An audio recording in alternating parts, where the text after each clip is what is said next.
Welcome. In today's problem, we are going to be looking at stock valuation based on projected cash flow. So here's what the problem looks like. It is we are going to look at a particular company and we would like to know if the company, which let's call it Davis, has paid us 4 years of dividend payments, or will be paying 4 years of dividend payments in the future. So I'm putting these down. If you could watch this, it's year 1, year 2, year 3, year 4 at the following numbers.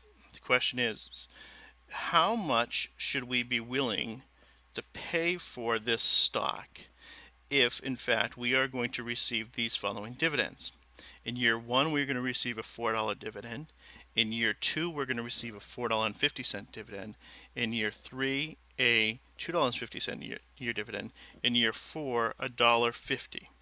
Now, similar stocks in this category are carrying a current risk of 4%. They are carrying a current risk of 4%. So the question we have at the end of the 4th year, if the expected value is going to equal $40, the expected value is equal, what should we sell, or what should Davis be selling at today if the risk is 4%?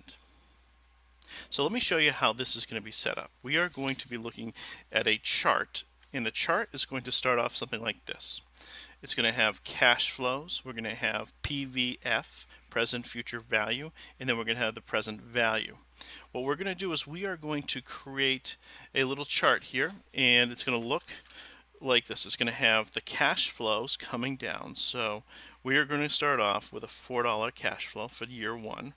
Then we're going to have a $4.50 cash flow for year 2, a $2.50 cash flow for year 3, and a $1.50 cash flow for year 4. Well, we know that we are going to be at the 4% mark. So we are looking at PVF 4, which is 4%, and then the N. Well, this is year 1, year 2, year 3, year 4. So what we're going to do is we're going to take the textbook and we are going to go to the PVF tables. So this is the PVF table, and what we're going to do is we're going to find the numbers for 4.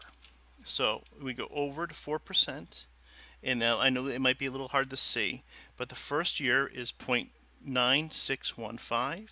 Then the second year is 0.9246. I'm just coming down. Year 3 is 0.8890, and year 4 is 8548. That's a point in front of it.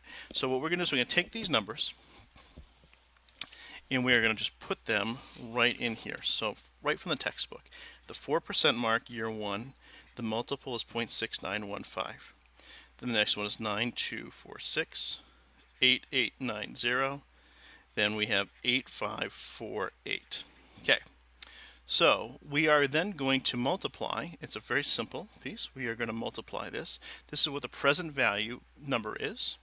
And the present value is going to be $3.85 in year 1, $4.16 in year 2, $2.22 in year 3, $1.28 in year 4.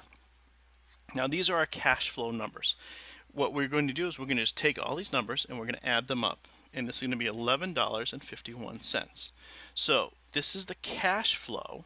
Now you could see the difference over here. So if we were to add these up, it would look like this. It would be, let's see, that's 10, that's $12.50.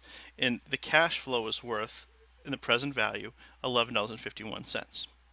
This is not the final answer yet, because the question that we had in place was if the stock if the stock was going to be selling, let's see if we can go back here, with a similar rates at $40, what should we be willing to pay for it now?